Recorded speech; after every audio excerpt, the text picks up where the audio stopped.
Chapter 30. Machiko did not even think. She just acted, automatically. The smoking, unconscious body of Ned Sanchez had fallen upon her own gun, but she had access to the sling that held the head of Attila the Hun.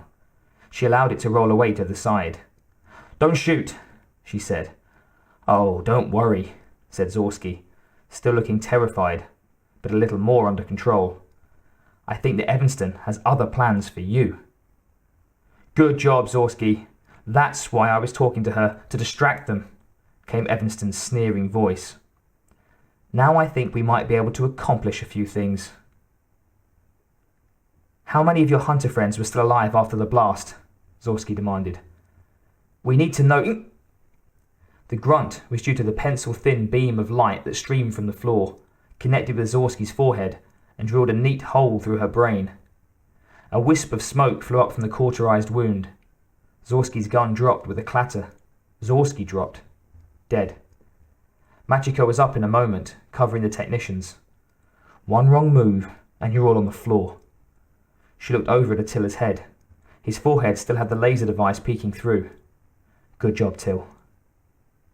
"Ready for anything? Good placement. Excellent tactic."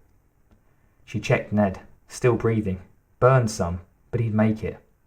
She grabbed the mic. "You heard that. You saw it," she wailed. "Now, Evanston, get your fat ass up here before we have to blow it up here." There was no reply. There was no reply in the main headquarters from the lower bunker, because that bunker had been abandoned. Plan B was in effect. No sooner had he seen Zorski go down, his last hope, than Livermore Evanston grabbed his own gun and pack of necessary supplies, jumped, and lit out the emergency exit tube, stuffing a handgun into his belt, just in case. He'd foreseen the possibility of having to get out of his bunker. That was a little military lesson that the luminary Adolf Hitler had neglected in planning his escape, and since Evanston had studied all the great leaders, it was natural that he wanted to avoid their mistakes. He'd made enough of his own. After slipping his rotund self inside and strapping in, he pulled the glass top of the car down, pressed the release button. The car pneumatically responded, rocketing down the tube. The rush was amusement park ride quick, zooming through the darkness, zooming under the complex, and then suddenly rising at a rate that pushed him back into the seat with G-force. Then he hit. Springs and belts cushioned the impact, but still, Evanston almost lost his breath. The door whooshed open. No time to waste. There was but one hope for escape, and it was beyond that door. He struggled up and hurried there, grabbing the handle and pulling it open. Night air rushed in, smelling of burned flesh and other less savoury things. Evanston didn't notice.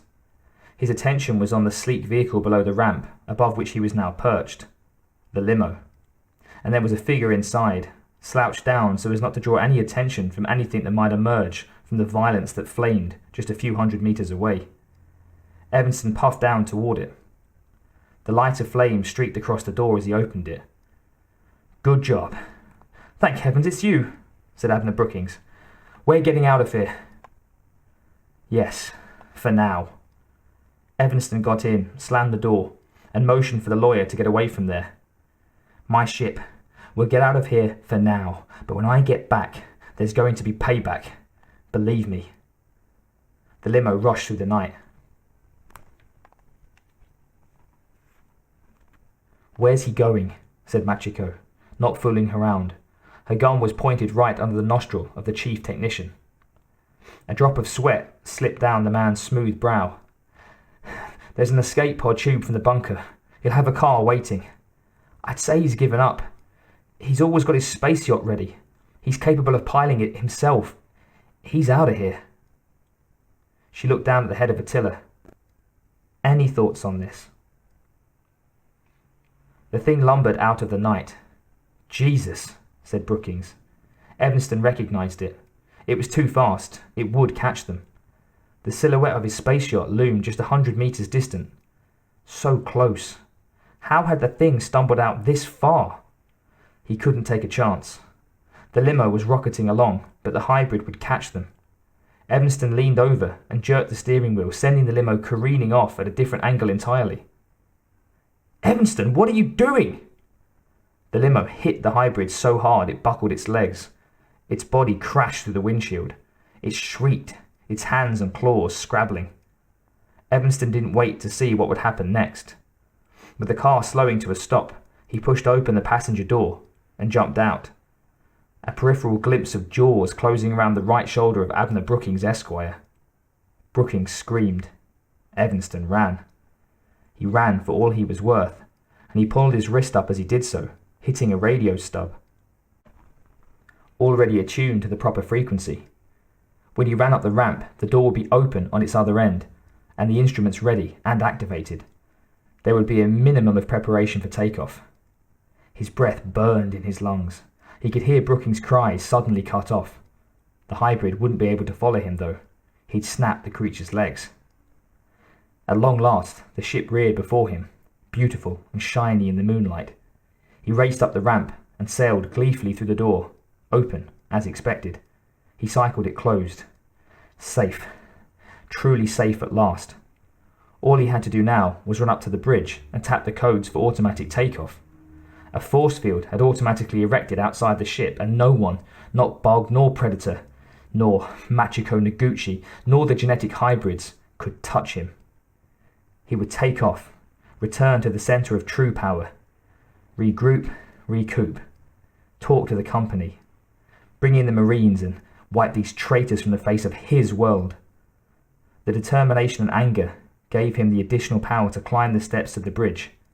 He stumped through with a happy sigh. A sigh that changed into a shriek as a form rose from the pilot's chair. A form without a head. It finished tapping out its final work on the computer bank, and then stood up.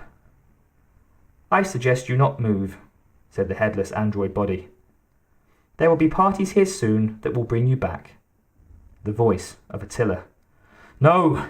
cried Evanston, frustration replacing his fear. "No! You can't do this!" He pulled out his gun and fired at the android torso.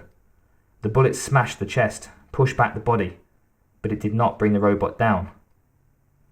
"I suggest you put that weapon down," Machiko's voice. "We've gotten the door open below. There'll be a party there very soon to pick you up and take you back." "Can't we talk about this, Noguchi?" said the man, his voice quavering.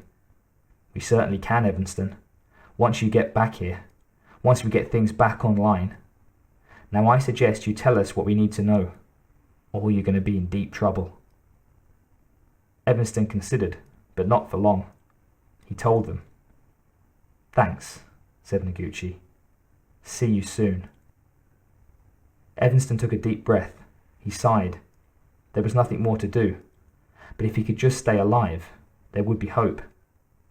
He heard the pound of feet in the hold, looked up. One of the predators strode in. Evanston could smell musk and blood and hate. The thing took off its mask, and bright red eyes burned. Gore dripped freely from its wounds and from the long knives attached to its wrists. "Machiko?" called Evanston. "Machiko!" The android's headless body had, however, slumped back into the pilot's chair.